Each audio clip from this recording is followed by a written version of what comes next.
de transportistas, de la familia también, visibilizando una situación que viene pasando ya hace bastante tiempo y este paro nacional está muy alejado del tema de gobierno. Justamente, ¿por qué decimos alejado? Porque es una situación que se viene postergando de gobierno en gobierno, se viene acrecentando justamente y los servicios de discapacidad están en alerta, hay paro, hay movilización y justamente nosotros ayer hablábamos con referentes de los distintos sectores, pero en esta oportunidad tenemos el gusto de poder abordarlo con un abogado especialista en Derecho de Salud y Discapacidad. Le damos la bienvenida al doctor Augusto de Diego, que muy amablemente nos vino a visitar en el día de hoy. ¿Cómo está, doctor? Buenos días, bienvenido a Minuto a Minuto.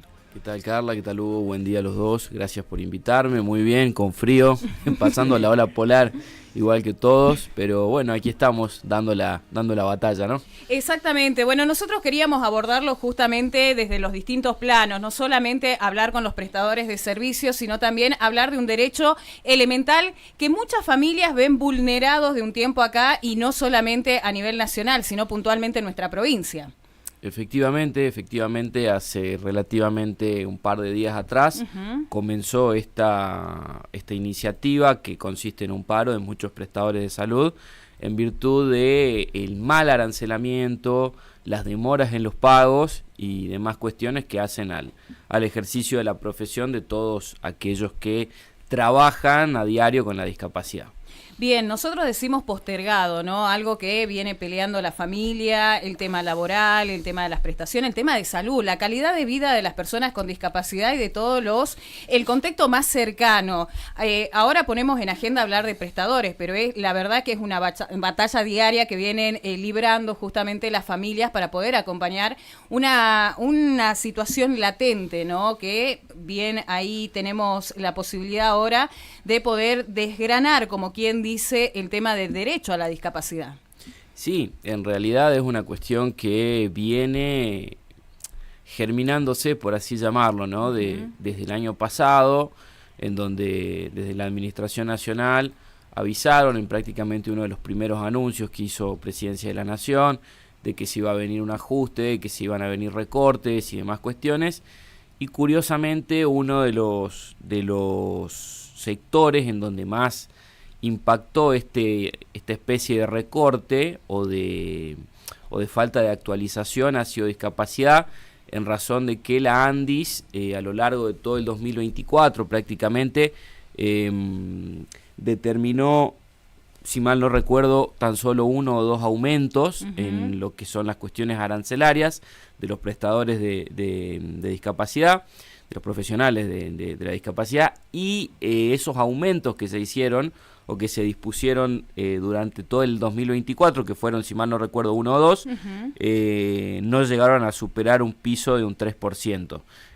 con lo cual prácticamente los honorarios profesionales de aquellas personas que trabajan con la discapacidad quedaron prácticamente congelados durante todo el 2024 y sufrieron obviamente de una manera muy, muy fuerte lo que fue toda la devaluación y el cimbronazo económico del año pasado, y hoy en día ya estamos prácticamente ingresando a junio del año 2025 y no se ha operado nuevamente una actualización en los honorarios profesionales a través del nomenclado nacional.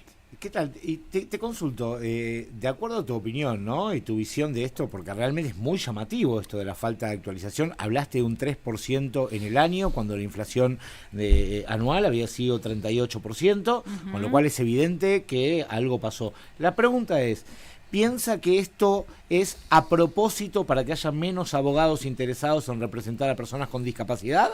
¿O simplemente parte de la motosierra porque sí, digamos?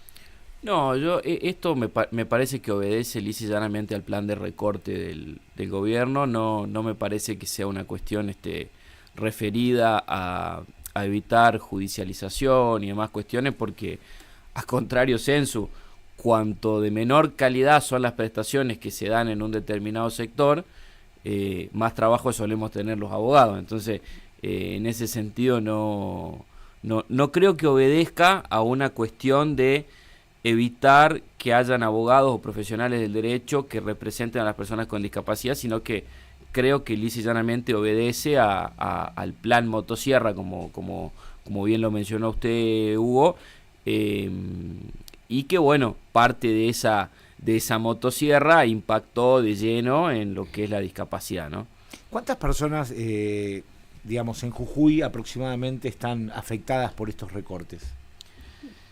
La verdad que como no trabajo en el sector público, no tengo una posibilidad de dar un número cierto, ¿no? No tengo la posibilidad de dar un número cierto, pero la realidad es que la gran mayoría de los prestadores de obras sociales nacionales y de efectores de salud provinciales es que se han visto afectados con principalmente demoras en los pagos, ¿sí?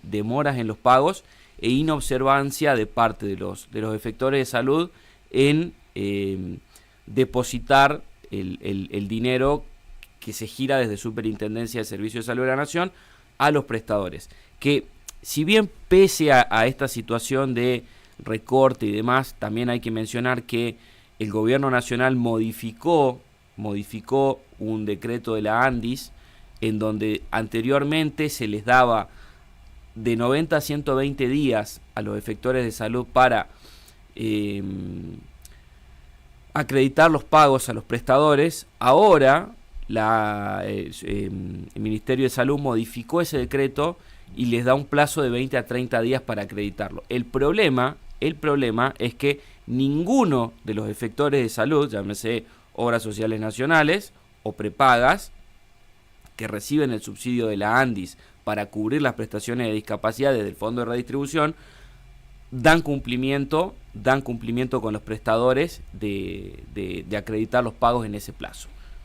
Bien, doctor, también preguntarle, ¿no? El tema de las auditorías, hemos escuchado al Defensor del Pueblo, hemos escuchado a distintos puntos, ¿no? A distintas aristas que se desprenden justamente del tema auditoría, de que quizás no estaría siendo la forma, ¿no?, de poder llegar, especialmente a los lugares más alejados donde las direcciones que se brindaron para llegar justamente con los papeles, para poder darle continuidad al beneficio, estaban totalmente alejadas de un lugar real, ¿no?, y que había muchas falencias y muchas personas que se vieron afectadas con el peligro justamente de que caiga el beneficio de las pensiones graciables. ¿Cuál es su opinión respecto justamente a cómo viene funcionando ANDIS?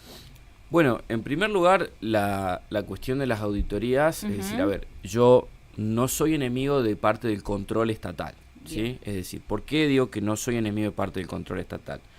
Porque me parece correcto y me parece justo partir del principio base de que las pensiones deben ir para aquellas personas que realmente la necesitan, obvio, ¿sí? Que realmente la necesitan. Ahora, tampoco puede dejarse de lado o tampoco puede serse ajeno a que para efectuar un control se tienen que tener los medios para hacerlo, y los medios que se tienen se los tiene que gestionar de manera efectiva. Bien. Respecto de cómo ha venido funcionando y cómo se han venido dando estos controles, sí debo decir que ha sido de manera muy desprolija, al menos acá en la provincia de Jujuy. Sí debo decir que ha sido de una forma muy desprolija. Debo decir que no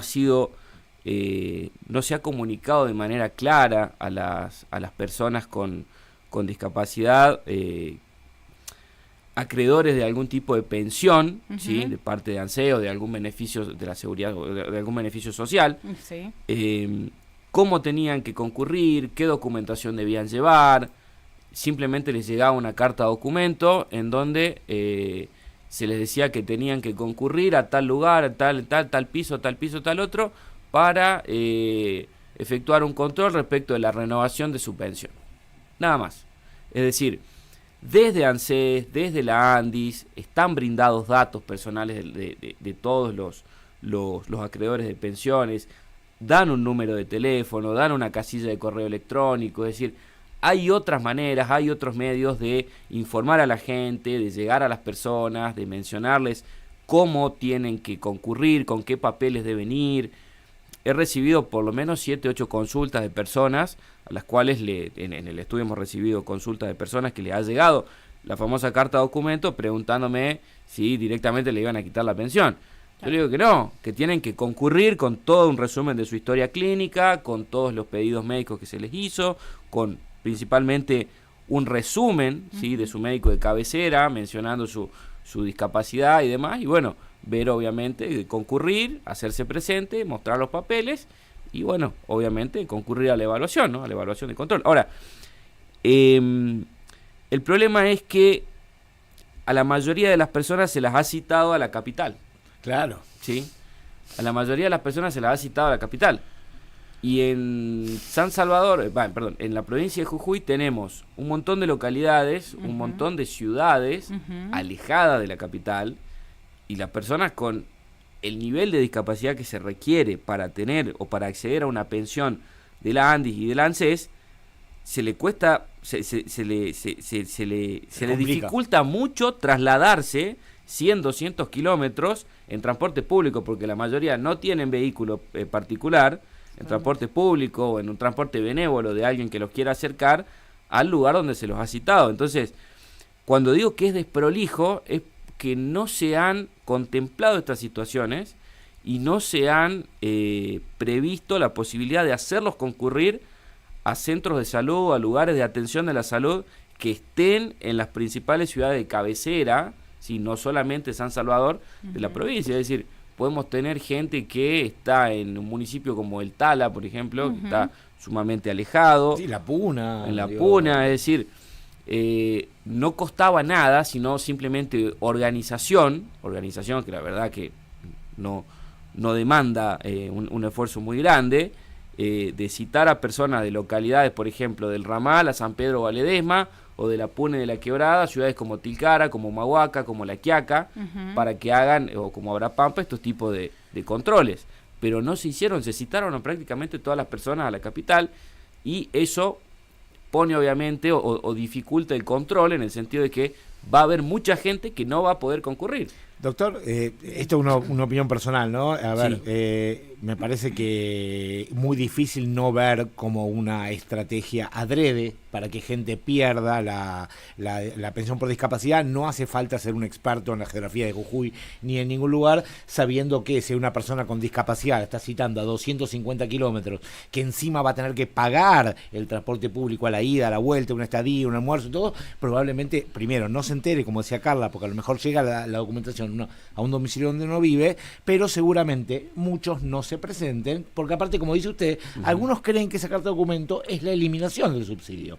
La pregunta la pregunta es, el gobierno afirma que hay un montón de casos en todo el país de personas que gestionan el certificado de discapacidad y no lo tienen que tener. Y dio el famoso ejemplo a Dorni, que al final se confirmó que era mentira, una radiografía de un perro para tener una pensión. ¿Conoce casos en Jujuy que hayan dado de baja pensiones por haber sido mal aplicadas supuestamente?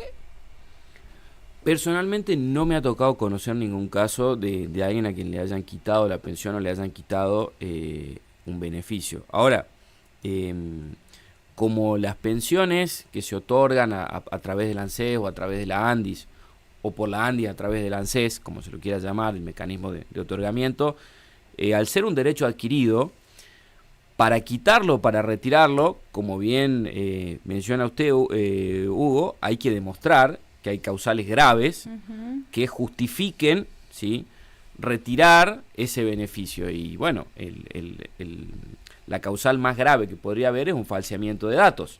Pero bueno, va a tener que demostrarlo el organismo que así lo desee, ¿no? Va a tener que demostrar el organismo que así lo desee.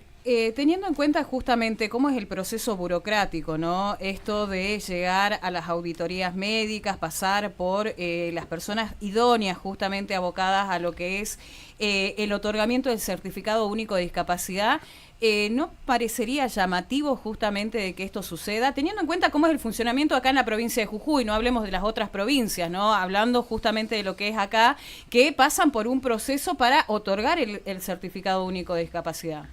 Bueno, el proceso por el que se atraviesa para el otorgamiento del certificado único de discapacidad, a mí no me parece en sí desacertado, ¿sí? Lo que tal vez sí haya que mejorar, que siempre se puede mejorar, es básicamente la cuestión burocrática, como bien usted lo menciona, o la cuestión de los tiempos.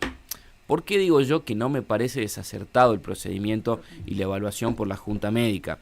Porque la ley 24901, que es la Ley Nacional de Prestaciones de Discapacidad, lo que determina, ¿sí?, es que el certificado único de discapacidad va a ser la puerta la llave de acceso, ¿sí?, a todas las prestaciones de la ley 24901. Pero para acceder a esas prestaciones, la persona lo que tiene que demostrar cuando va a pedir o solicitar un certificado único de discapacidad es que tiene una limitación funcional, ¿sí?, es que tiene una afectación funcional en su vida diaria. Es decir, que lo afecta en su vida relacional, ¿sí?, que su vida diaria se ve comprometida a causa de una determinada enfermedad, de una determinada patología o de una determinada situación. Entonces, el objetivo de la Junta Médica de evaluar esta afectación en su vida diaria de la persona no me parece mal, no me parece desacertado, porque como bien digo, le da acceso a las personas a un cúmulo de prestaciones, es básicamente una carta de derechos. Entonces, no me parece mal que se haga un control por personas idóneas. Ahora, si volvemos a lo mismo, lo que hay que mejorar siempre es el modo en el que se efectiviza este control. Qué tan eficiente es la burocracia que tiene, qué tan rápido es el acceso de la gente para dichas ante dichas entidades y demás cuestiones que, bueno, siempre en Argentina, lamentablemente, no me explico por qué el sector público, en todo lo que es rapidez, en todo lo que es velocidad y eficiencia, deja mucho que desear en muchos casos. Sí, en muchos casos y en muchos no. Cuando tienen que aumentarse los sueldos de los jubilados y los diputados, es a mano alzada y en el instante, ¿no? Ahora, a la hora de ver las prestaciones por discapacidad y eso, bueno, una comisión se arma, la ANDIS, debate, ¿no? Lo que les importa lo hacen rápido, desgraciadamente. Lamentablemente, en la experiencia argentina ha sido así. Lamentablemente en la experiencia argentina ha sido así, o pareciera ser una cuestión, la discapacidad y la salud, que no está en la parte prioritaria de la agenda de la política, ¿no? Y eso independientemente del color político que sea, ¿no? No ha parecido estar en partes o en puntos prioritarios de las agendas políticas. Bien, doctor, también preguntarle, ya que lo tenemos acá, de un tiempo acá se hablaba, porque dejó de tocarse el tema, del porcentaje que se tiene que garantizar en los espacios justamente de personas con discapacidad. ¿Le llegan inquietudes respecto a esto? Perdón, el porcentaje, que si no me equivoco es el 4% sí, que se deben garantizar en los distintos espacios, público o privado, de personas que tengan discapacidad y que puedan cumplir justamente las distintas funciones, acordes justamente a, bueno, también las limitaciones, pero sobre todo a las aptitudes y las condiciones para poder desempeñarse. Puntualmente sobre el cupo y sobre los porcentajes no me han llegado consultas, o no he tenido que atender, digamos, casos en el estudio, casos particulares en el estudio, por una cuestión de que, bueno, la mayoría de los casos que llegan de consultas por temas de discapacidad o por temas de salud son generalmente por carencias prestacionales respecto de los efectores de salud.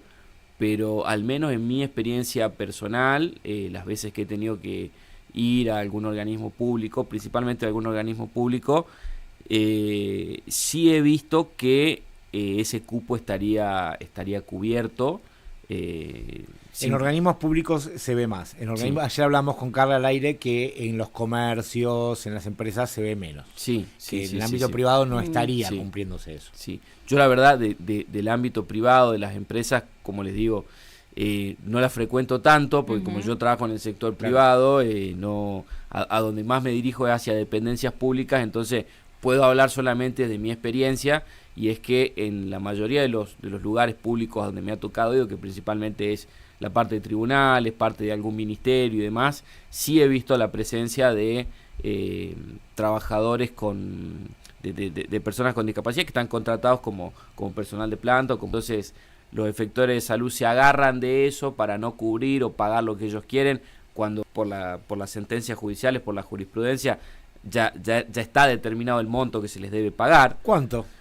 Hoy en día, si mal no recuerdo, está más o menos en 4.900 pesos por hora, lo que se le debe pagar a un acompañante terapéutico, porque representa el 30%, pero en el 40% de la prestación módulo de apoyo del Nomenclador Nacional de Discapacidad. Eso es lo que ha determinado la justicia, que se les tiene que pagar a los acompañantes terapéuticos. ¿Y cuánto se les está pagando? Depende cada obra social. Algunas obras sociales quieren pagarle 2.000 pesos por hora, otros quieren pagarle 1.200 pesos por hora. Depende cada efector Lejísimo, de salud. Estamos hablando de muy lejos. un cuarto o la mitad Sí. de lo que deberían pagar, ¿no? Sí, Una vergüenza realmente. Quedan muy lejos del monto, del piso mínimo establecido por la justicia. El problema en los casos de cuidadores domiciliarios, enfermeros domiciliarios y acompañantes terapéuticos, ¿cuál es? Que los efectores de salud no cuentan en su staff de prestadores con enfermeros, con cuidadores o con acompañantes terapéuticos.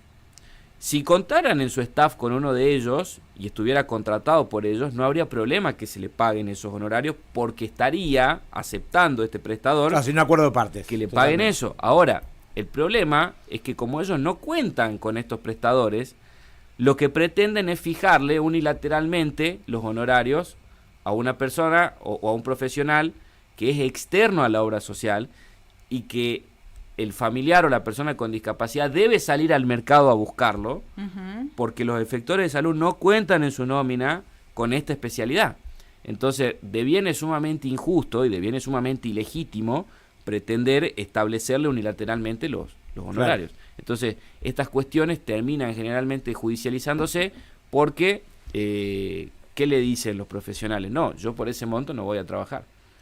Ahora, lo que dice el doctor, ¿no, Carla? Primero, sí, yo hacía tantas cosas. Primero, pensiones, personas a las que las citan en Capital y viven en La Puna, pagos unilaterales en un cuarto del valor que tienen que tener, un procedimiento irregular a la hora de la certificación de si la prestación está bien dada o no. Parece que donde se toca aparece pus, es increíble, ¿no? Bueno, ciertamente hay muchas irregularidades y cuestiones que terminan judicializándose justamente por esta cuestión de la injusticia, ¿no? De la afectación a un derecho constitucional y demás cuestiones que afectan directamente a los usuarios o a los afiliados. Entonces, bueno, afortunadamente contamos con los medios jurídicos para corregir estas situaciones o estas injusticias que se suelen presentar en estas relaciones de consumo, ¿no? Entre afiliados y prestadores de salud. Mucho peor sería no contar con los remedios o con las vías judiciales idóneas para corregir estas situaciones de injusticia o de afectación de algún derecho constitucional. Bien, doctor, si le parece, repasemos las vías de comunicación para aquellas personas que nos están escuchando, que necesiten un asesoramiento para, primero, calmar un poco la incertidumbre en el caso de las auditorías, para tener un acompañamiento y una contención de alguien que viene trabajando hace más de 20 años, justamente, en una Facebook, que tiene el mismo nombre que Instagram, que estaría como Augusto de Diego Abogado. Bien, bien, bien. Nosotros, para despejar dudas, vamos a dejar abiertos los micrófonos y las puertas de la radio, ya sea para poder dialogar con usted, para adentrarnos justamente en una temática que ahora la ponemos en agenda justamente porque hay un paro nacional, pero lamentablemente es algo latente que se viene postergando, que se viene acrecentando, y es una realidad durísima que están atravesando no solamente las familias, sino también los prestadores. No, por supuesto, quedo a disposición cuando ustedes lo requieran, cuando ustedes me llamen, y coordinamos venir a la radio en alguna otra ocasión, cuando ustedes tengan tiempo y se pueda. Otra cuestión que me estaba olvidando de mencionar, que me había preguntado, que estaba comentando a Hugo sobre las cuestiones en donde suele también darse un incumplimiento, es en los medicamentos de alto costo. Bien. En los medicamentos de alto costo suele también, en la mayoría de los casos, inclusive en pacientes oncológicos, haber una reticencia en el cumplimiento.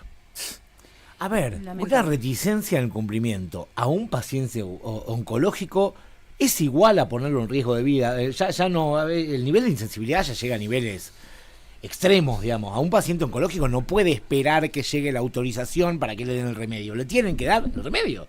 Ocurre. Perdón que lo diga así, pero digo, la verdad que tengo muchos casos en mi familia, situaciones así, uno lo ve cerca, porque todos conocemos personas en esta situación, y la verdad ver que se los manosee de esta manera, se los condena a muerte, realmente es desagradable, digamos. Perdón, pero desagradable. No, es que es una realidad, ¿no? Es duro cuando a uno le toca atender a un paciente oncológico con una desaveniencia prestacional.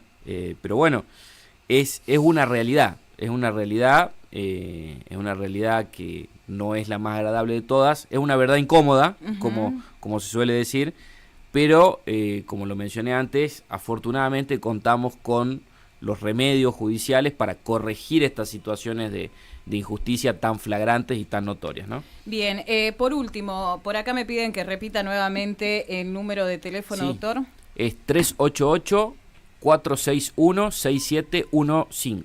Buenísimo. Nosotros le agradecemos por la visita, vamos a estar atentos a todas las novedades, pero más que agradecidos justamente por abrir esta mirada legal necesaria en una temática tan sensible. Interesantísimo, doctor. Muchísimas gracias, y creo que el oyente del otro lado le debe estar tan agradecido como nosotros. No, gracias a ustedes. Nosotros nos vamos rápidamente a cumplir con nuestros auspiciantes. Estuvimos dialogando con el doctor Augusto de Diego, abogado especialista en Derecho de Salud y Discapacidad. Dejamos colgada la entrevista para aquellos que quizás la encontraron comenzada en FM